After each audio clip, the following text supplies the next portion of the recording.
तो कैसे हो मेरे चीतों गाइस। आज की इस वीडियो में मैं आपको बाल विकास एवं शिक्षण शास्त्र के जो है टॉप 15 इंपॉर्टेंट क्वेश्चन कराने वाला हूं, जो कि सीटेट के द्वारा 2024 में जो है पूछे गए हैं। और ये जो वीडियो हमारा पार्ट 12 वीडियो है। और आज का जो आज की ये जो क्वेश्चन मैंने 15 क्वेश्चन लिए ना, थोड़े से जो है ना आपके मॉडरेट लेवल के, मैंने हार्ड क्वेश्चन नहीं लिए अभी। इसके बाद जो है मैं हार्ड क्वेश्चन की सीरीज जो है चालू करने वाला हूं, और उसमें जो है मैं सारे हार्ड क्वेश्चन लूंगा। इससे क्या देखो, अभी तक मैंने जितने भी, जैसे ये पार्ट 12 वीडियो, पार्ट 11 तक की वीडियो में आपको एक बेसिक अंडरस्टैंडिंग हो गई है कि क्वेश्चन किस टाइप की पूछे जा रहे हैं, और आप इतने अब सक्षम हो गए हो कि उन क्वेश्चंस को आराम से आप सॉल्व कर सकते हो। लेकिन अब मैं क्या कर रहा हूँ कि जो भी हार्ड क्वेश्चन बन रहे हैं ना आपके जो है सिलेबस से, उन हार्ड क्वेश्चन को कुछ प्रीवियस ईयर से मैं उठाऊंगा और कुछ मैं अपनी तरफ से जो है हार्ड क्वेश्चन बनाऊंगा। तो उन क्वेश्चंस को जो है मैं इसके आगे आने वाली वीडियोस में जो है मैं आपको बना के दूंगा। और आज का जो थोड़ा सा जो लेवल है मॉडरेट लेवल का है, तो आप मुझे बताओगे। एक तो पहली बात तो कॉपी और पेन लेके बैठ जाओ। जैसे जैसे मैं क्वेश्चन दे रहा हूँ वैसे वैसे आप अपनी कॉपी में जो है क्वेश्चन जैसे 1 लिखना, उसके आगे क्या आंसर उसका वो लिखना। और जब ये वीडियो पूरी कंप्लीट हो जाएगी ना, वीडियो कंप्लीट होने के बाद आपको क्या करना है कि आपको जो है इस वीडियो के कमेंट सेक्शन में जाना है, और जितने भी आंसर आपने करे हैं, कोई चीटिंग नहीं करनी है भाई। ऐसा नहीं कि सब जो मैं आंसर बता दूं उसके बाद फिर उस आंसर को आप करेक्ट कर लो। जो आपने गलत भी बताया तो उसके आगे जो है आप रॉन्ग लिख, ऐसे रॉन्ग का जो है साइन लगा देना। और जो जो सही है उसके आगे जो है हरे कलर का एक टिक का ऑप्शन आता है ना, तो टिक कर देना उसमें, और उसको जो है कमेंट कर देना। जिनके सबसे ज्यादा आंसर सही होंगे तो मैं उनको जो है एक लाइक कर दूंगा, और उनको जो है मैं कमेंट भी कर दूंगा। तो चलिए वीडियो को शुरू करते हैं बिना किसी देरी के। इस वीडियो का जो हमारा फर्स्ट क्वेश्चन क्या बोलता है कि निम्न में से कौन सी बाहरी अभिप्रेरणा का जो है सही वर्णन करता है, यानी कि एक्सट्रिंसिक मोटिवेशन का इनमें से कौन सा पॉइंट है जो सही वर्णन करता है, कि इनमें से कौन सा ऐसा पॉइंट है जो एक्सट्रिंसिक मोटिवेशन को रिप्रेजेंट करता है। कि एक्सट्रिंसिक मोटिवेशन होती क्या है, बाहरी अभिप्रेरणा होती क्या, आप सभी को मालूम है। अभिप्रेरणा वाले चैप्टर में मैंने आपको पढ़ाया है कि अभिप्रेरणा जो है 2 प्रकार की होती है। एक आंतरिक अभिप्रेरणा वो होती है जिसमें जो है आप अपने लिए काम करते हो, आप अपने सेटिस्फेक्शन के लिए काम करते हो, जो आपको जो चीज काम करने का खुद से मन करे, जिसमें आपको कोई बोल नहीं रहा है, जिसमें आप किसी एक्सटर्नल रिवॉर्ड के लिए काम नहीं कर रहे हो, तो वो है आपका इंटरनल मोटिवेशन, जो है आंतरिक अभिप्रेरणा। और बाहरी अभिप्रेरणा कौन सी होती है, जिसमें आप जो है किसी रिवॉर्ड के लिए काम कर रहे हो, कि यार सीटेट के लिए पढ़ाई करनी जरूरी है। क्यों? क्योंकि सीटेट अगर हम पढ़ाई नहीं करेंगे तो हम पास नहीं हो पाएंगे। तो सीटेट को पास करने के लिए पढ़ाई कर रहे हो, माता पिता को खुश करने के लिए पढ़ाई कर रहे हो, जॉब को लेने के लिए पढ़ाई कर रहे हो। तो ये क्या है, ये आपकी बाहरी अभिप्रेरणा की कुछ ऐसी चीजें हैं जिसको आपको पाना है, तो उसके लिए जो है आप क्या हो, मोटिवेटेड हो। और इस चीज को हमेशा ध्यान रखना कि हमें एक बच्चे, एक शिक्षक के रूप में हमें बच्चों को जो है ना कभी भी बाहरी अभिप्रेरणा को जो है हमें प्रोत्साहित नहीं करना है। हमें जो है हमेशा बच्चों की जो है आंतरिक अभिप्रेरणा को प्रोत्साहित करना है, क्योंकि जो आंतरिक अभिप्रेरणा होती है ना वो लॉन्ग टर्म तक चलती है। अगर आप किसी के बहकावे में आके जो है डीएलएड बीएड कर लिया है, या सिर्फ इसलिए कर लिया कि जो है पीआरटी लेवल पे बहुत सारी वैकेंसी आ रही है, लेकिन आपका कुछ खुद से इच्छा नहीं था, तो फिर आप उस फील्ड में अच्छा नहीं कर पाओगे। समझ रहे हो? तो देख लेते भाई, अभिप्रेरणा, बाहरी अभिप्रेरणा कौन सी होती है। अभिप्रेरणा जो व्यक्तिगत संतुष्टि की भावना से आती है। मैंने अभी आपको बताया, जो व्यक्तिगत संतुष्टि, जिस काम को करने का आपको खुद से मन करे, जिस काम को करने के बाद आपको संतुष्टि मिले, वो है आपकी आंतरिक अभिप्रेरणा। तो ये तो नहीं है। अभिप्रेरणा जो कार्य के व्यक्तिगत आनंद से आती है, जिस कार्य को करने के बाद आपको आनंद मिलता हो, वो है आंतरिक अभिप्रेरणा। तो ये भी नहीं है। उसके बाद है अभिप्रेरणा जो आंतरिक कारकों से आती हो, जो आपको खुद से मन करे जिस काम को करने के लिए। लड़कियों को मेकअप करने का काम, उनको जो है आंतरिक अभिप्रेरणा खुद से आती है कि भाई मेरे को जो है मेकअप करना है। उसको ये नहीं कि भाई कोई बोल रहा है मेकअप कर ले तब वो करेगी, नहीं, उसको वो खुद से अंतरात्मा से वो फीलिंग आती है, आवाज आती है कि चल भाई मेकअप करते हैं। तो ये भी नहीं है। तो बचा लास्ट अभिप्रेरणा जो वातावरणीय परिणामों से आती है, जो वातावरण में जो आपको परिणाम मिल रहा है, जो अगर जैसे कि अभी आप जॉब की तैयारी कर रहे हो, सोचो अगर कोई आपको बोलता है कि भाई सीटेट की जो है तू तैयारी कर, और उसका कुछ लक्ष्य ही नहीं होता, सिर्फ एग्जाम हो जाता, एग्जाम के बाद जॉब वॉब का कुछ वो ही नहीं होता, क्या आप सीटेट की तैयारी करते? क्या आप अंदर से मोटिवेटेड होते? नहीं ना।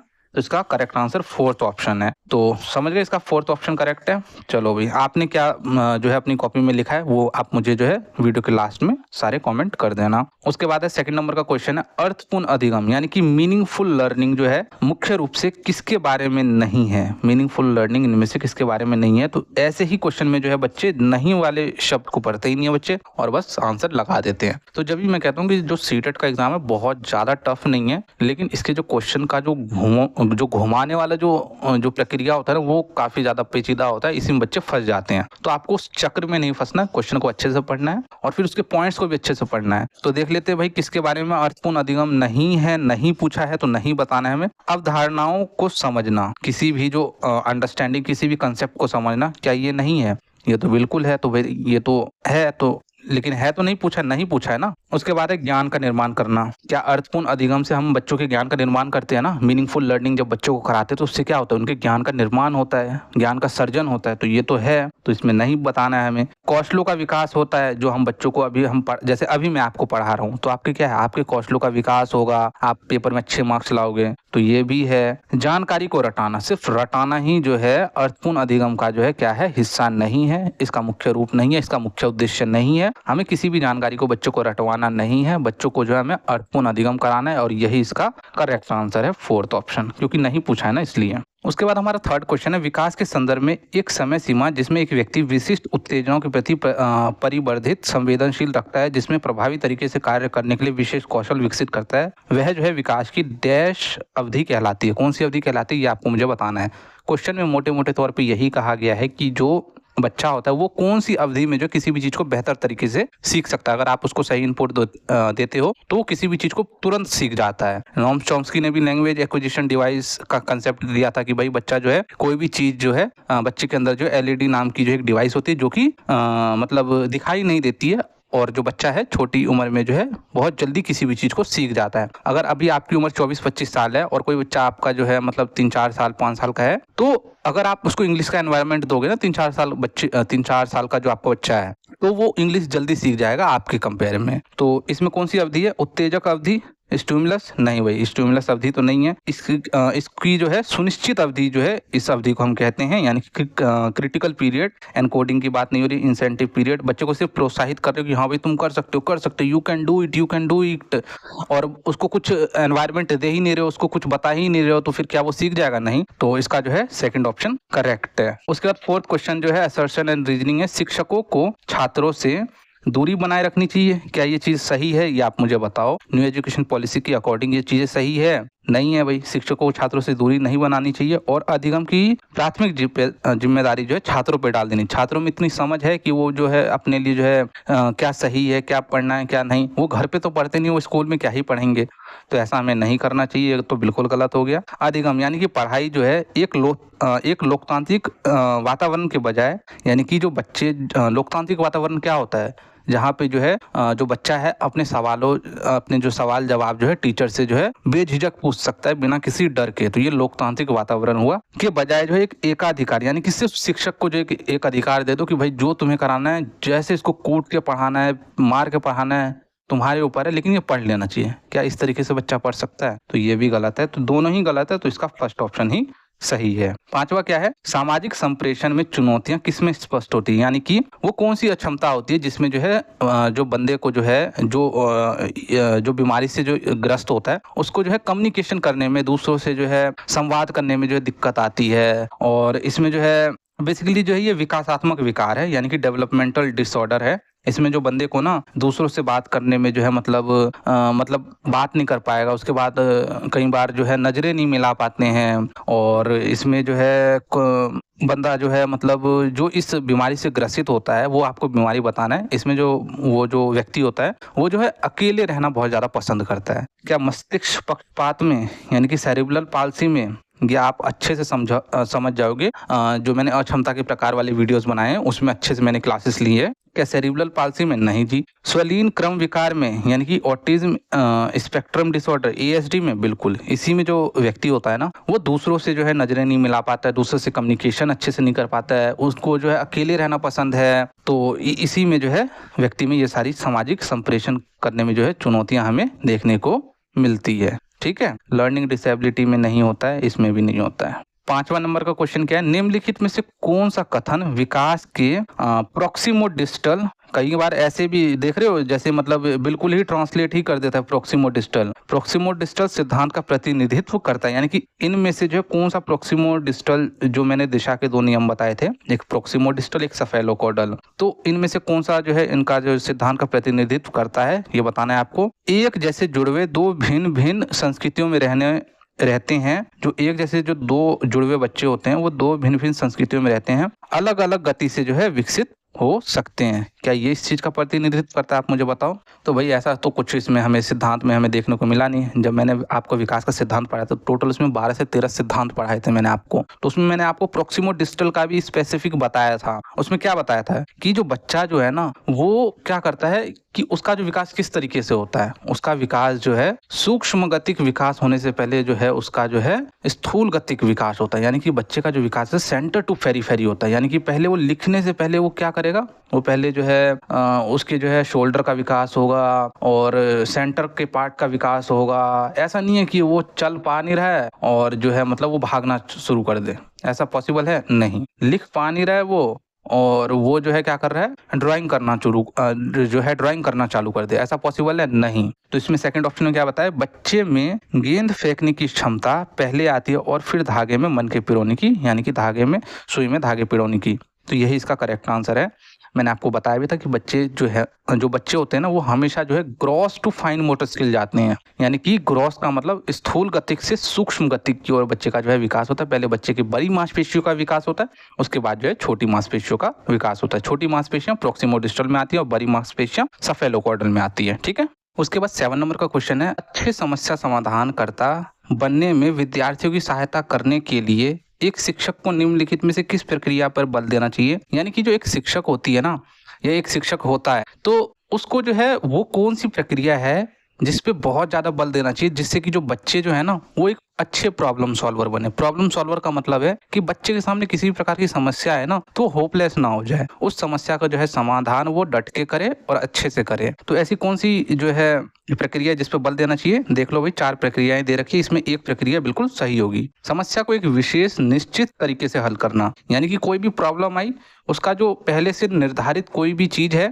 उसको एक स्टैंडर्डाइज तरीके से, तो ऐसा तो स्टैंडर्डाइज तरीके से या विशेष तरीके से आ जाए तो वो तो पहले ही गलत हो जाएगा। उसके बाद सेकंड नंबर का है, बड़ी और जटिल समस्याओं को छोटी प्रबंधनीय समस्याओं में विभाजित करके। कहने का मतलब जो कोई भी बड़ी समस्या है, यानी कि अगर आपको ये पूरा वीडियो एक साथ अगर आप नहीं देख सकते हो तो इसको टुकड़ों में देख लो। टुकड़ों का मतलब है कि 20-20 मिनट करके देख लो। अगर ज्यादा लंबी वीडियो हो रही है तो उसको 30-30 मिनट करके देख लो। कोई भी प्रॉब्लम आ रही है तो उसका एक सॉल्यूशन तो होता है ना, तो वही तो यहाँ पे बताया गया है। तो इसका यही करेक्ट आंसर है। समस्या से संबंधित जानकारी को केवल एक टुकड़े पर ध्यान केंद्रित करने की बात नहीं है, ऐसी जानकारी पर ध्यान देना जो पहले से मौजूद विश्वासपूर्ण नहीं। इसका सेकंड ऑप्शन करेक्ट है। 8वां क्वेश्चन जो है असर्शन एंड रीजनिंग वाला है और इस क्वेश्चन से आपका सामना बहुत ज्यादा होने वाला है। और अभी तक आपने कितने कमेंट किए हैं, मतलब कितने आंसर करेक्ट किए, आप मुझे कमेंट करते जाओ। और अभिकथन क्या है कि प्रभावी शिक्षक स्वयं को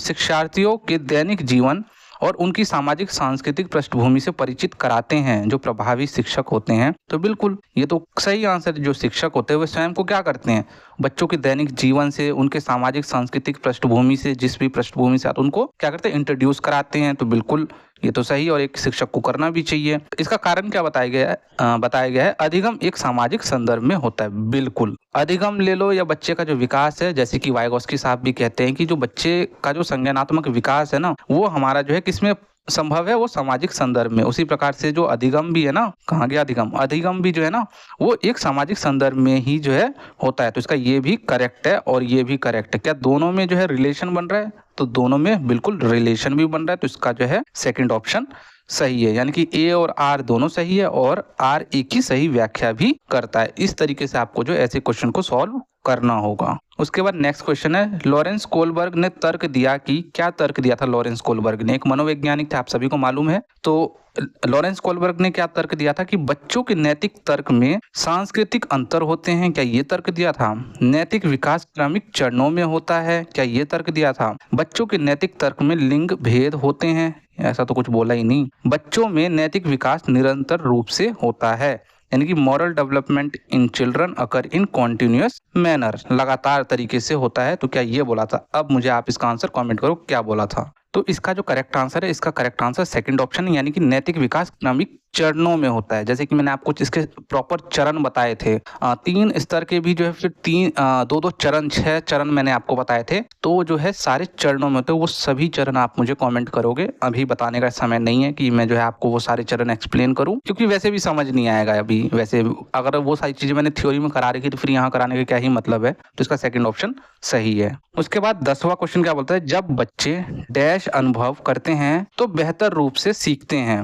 बेहतर रूप से कैसे सीखते हैं, क्या अनुभव करते हैं तो वो बेहतर रूप से सीखते हैं। तो अब मुझे इसका जो है आंसर आप मुझे कमेंट करोगे। सीखने के लिए मध्यम स्तर का उत्साह।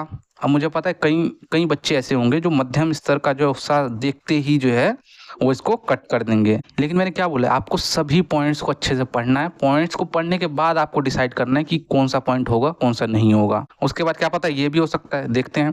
प्रदर्शन करने के लिए उच्च स्तर पर चिंता। कई बच्चे इसी को लगा देंगे, प्रदर्शन करने के लिए उच्च स्तर देखे और चिंता को देखा नहीं तो इसी को। तो ये तो बिल्कुल भाई, उच्च स्तर की चिंता अगर बच्चे में होगी तो वो क्या अच्छा प्रदर्शन कर पाएंगे, नहीं कर पाएंगे। अधिगम विवशता यानी कि लर्नर्ड हेल्पनेस, बच्चे जो हेल्पलेस होंगे जब, नहीं ये भी तब भी नहीं हो पाएगा। गतिविधि के दौरान निम्न स्तर की सतर्कता, तब भी नहीं होगी। अलर्टनेस नहीं होगी, तब भी नहीं होगी। तो इसका हमें जो है आंसर, इस पे मत जाओ ना मध्यम स्तर पे। मध्यम स्तर पे क्यों जा रहे हो आप। अब देखो ना, यहाँ पे चिंता की बात हो गई, बच्चे में चिंता होगी। यहाँ पे बच्चा हेल्पलेस है यानी कि अधिगम विवश है, तब भी नहीं है। यहाँ पे बच्चा जो अधिगम के दौरान निम्न स्तर पे सतर्कता है, तब भी नहीं होगी। तो इसका जो करेक्ट आंसर यही है, मध्यम स्तर पे मत जाओ। 11वां क्वेश्चन क्या बोलता है, महत्वाकांक्षी शिक्षार्थी आमतौर पर सफलता का श्रेय डैश को देते हैं और असफलता का श्रेय किसको देते हैं। यानी जो महत्वाकांक्षी, जो मास्टरी ओरिएंटेड लर्नर्स होते हैं ना, वो सफलता का श्रेय किसको देते हैं बताओ, और फेलियर का श्रेय किसको देते हैं, तो वो आपको बताना है। सबसे पहले तो आपको यही पता होना चाहिए कि मास्टरी ओरिएंटेड लर्नर्स होते कौन से हैं, महत्वाकांक्षी शिक्षार्थी होते कौन से हैं। सबसे पहले ऑप्शन को बताने से पहले जो है मैं आपको सबसे पहले जो मास्टरी ओरिएंटेड लर्नर्स होते हैं और एक जो परफॉर्मेंस ओरिएंटेड लर्नर्स होते हैं, इनके बारे में थोड़ा सा बेसिक बता देता हूँ। उसके बाद तो आंसर आप अपने आप ही बता दोगे। देखो, जो मास्टरी ओरिएंटेड लर्नर्स होते हैं ना, यानी कि महत्वाकांक्षी जो शिक्षार्थी होते हैं, ये जो है ना, ये मतलब किसी भी चीज को सीखते हैं। जो लर्नर्स है तो सीखेंगे, वो किसी भी चीज को आनंद से सीखते हैं। मतलब आप बोलोगे कि जैसे कि बहुत ज्यादा रुचि लेके किसी भी चीज को सीखते हैं। उसके बाद अपना मूल्यांकन ये स्वयं करते हैं। कोई भी गलती होती है तो उन चीजों से, अपनी गलतियों से सीखते हैं। उसके बाद जो है ये सेल्फ असेसमेंट करते हैं। तो ये जो है मास्टरी ओरिएंटेड बच्चे होते हैं। मतलब हर चीज में जो है ये मतलब मास्टरी जो है करना चाहते हैं, समझ गए।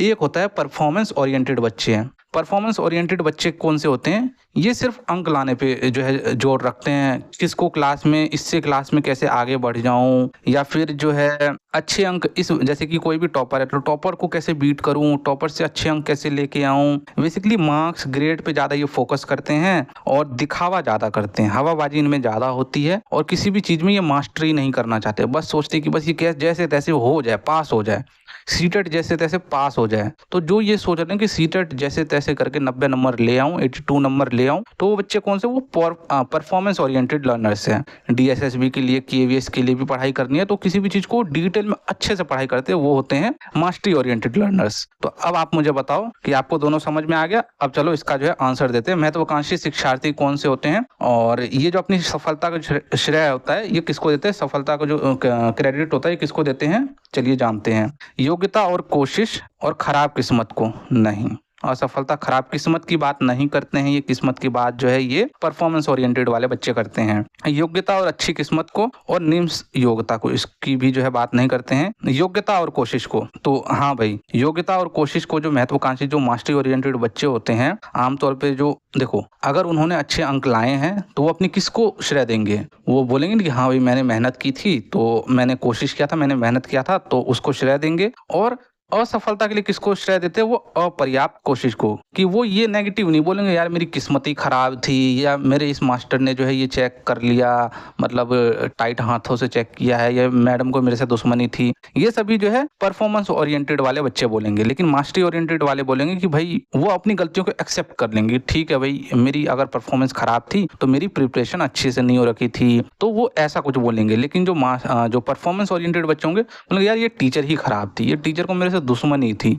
इसने बोला था एक दिन कि ये मेरा काम कर दे, मैंने किया नहीं तो इसलिए मेरे को इसने जो है क्या किया, फेल कर दिया। तो ऐसे जो है वो तथ्य जो है देते हैं। उसके बाद नेक्स्ट 12 क्वेश्चन है, वाइगोस्की के सीखने और विकास के सिद्धांत के अनुसार निम्नलिखित में से कौन सा आलंबन, देख रहे हो कैसे कैसे शब्द लिखे, आलंबन, आलंबन का यहाँ पे क्या मतलब दे रखा है, ये देखो आलंबन का मतलब है स्काफोल्डिंग। जबकि मैंने आपको मैक्सिमम अपनी थ्योरी में क्या मैं जो है स्काफोल्डिंग आपको हिंदी बताता हूँ मचान। जब भी मैं कहता हूँ कि जो कुछ ऐसे वर्ड है ना तिग्रम वाले शब्द जो थोड़े नटखीले शब्द है उनको इंग्लिश में ही याद रखोगे ना तभी सही रहेगा, नहीं तो फिर आपको ये शब्दों से परिचित होना पड़ेगा। ठीक है, तो स्काफोल्डिंग की बात जो है इसमें की गई है। तो स्काफोल्डिंग इसमें से आपको बताना है कि कौन सा जो है स्काफोल्डिंग का उदाहरण है। ठीक है, अधिगमकर्ता किसमें स्काफोल्डिंग दी जा रही है ये बताना है आपको। बेसिकली अधिगमकर्ता के कार्य को ग्रेड के रूप में मूल्यांकन कर उन्हें प्रेरणा करना, ग्रेड देना स्काफोल्डिंग नहीं है। स्काफोल्डिंग का मैंने आपको एक ही चीज बताया कि बच्चा भगे भगे मेरे पास आया और उसके जो है सीटीपी में जो है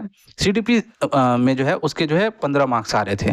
वो मेरे पास भगे भगे आया, गुरुजी कुछ ऐसा निचोड़ पिला दो, कुछ ऐसा हिंट दे दो, कुछ ऐसा क्यों दे दो कि हमारे जो है 10 मार्क्स बढ़ जाए, 15 आ रहे 25 26 27 28 29 हो जाए। तो मैंने उनको क्या किया, मैंने उनको कुछ वीडियोस दिए, कुछ प्लेलिस्ट के लिंक दिए, क्योंकि ऑनलाइन मैं अगर पढ़ा रहा हूँ तो मैं आपको यही चीजें दे सकता हूँ। तो मैंने उनको जो है थोड़ी सी हेल्प की, क्वेश्चंस आंसर्स कराए सब कुछ। अब हार्ड क्वेश्चन वाली सीरीज कराऊंगा, वो सारी चीजें मैंने कराई। और अब जो उनके है कितने मार्क्स आ रहे हैं, 28 29 मार्क्स आ रहे हैं। तो मैंने उनको पहले से कुछ आ रहा था, मैंने थोड़ा सा इसका फोल्ड किया, किसके माध्यम से, वीडियोस के माध्यम से, नोट्स के माध्यम से, टेलीग्राम पे नोट्स मैंने प्रोवाइड करा दिए उनको, उन सभी के माध्यम से मैंने उसको इसका फोल्ड दिया और बच्चे अब अच्छा प्रदर्शन कर रहे हैं। तो यही इसका फोल्डिंग है। जहां पे ऐसे शब्द आपको देखने को मिल जाए बस टिक कर दो। तो ग्रेड देने की बात मैंने नहीं की, एक छात्र को पठन कार्य देना और उन्हें स्वयं प्रश्नों के उत्तर देने के लिए कहना, तो ऐसा भी नहीं है भाई, स्वयं प्रश्नों के अगर वो उत्तर दे रहा है तो भाई उसको आ ही नहीं रहा तो वो कैसे दे देगा। उसके बाद है किसी कौशल को प्रदर्शित करना और उन्हें फिर उस पर प्रभुत्व प्राप्त करना, ऐसी कोई बात नहीं। किसी कार्य को छोटे चरणों में विभाजित करना और आवश्यकता अनुसार सहायता प्रदान करना। मैंने क्या बोला, क्लू, हिंट, टेम्पररी हेल्प, सहायता प्रदान करना जो है बच्चों को जो है, इसी को हम स्काफोल्डिंग बोलते हैं। अगर बच्चा किसी भी चीज में लैग कर रहा है क्लास में भी, अगर उसको अच्छे से कुछ चीजें नहीं आ रही तो उसको सपोर्ट करो। ऐसा नहीं कि सब कुछ उसको जो है बोलो कि ले भाई ले सारे नोट्स ले ले, उसको थोड़ी सी हेल्प कर दो ताकि जो उसकी जो गड्डी है वो चल पड़े।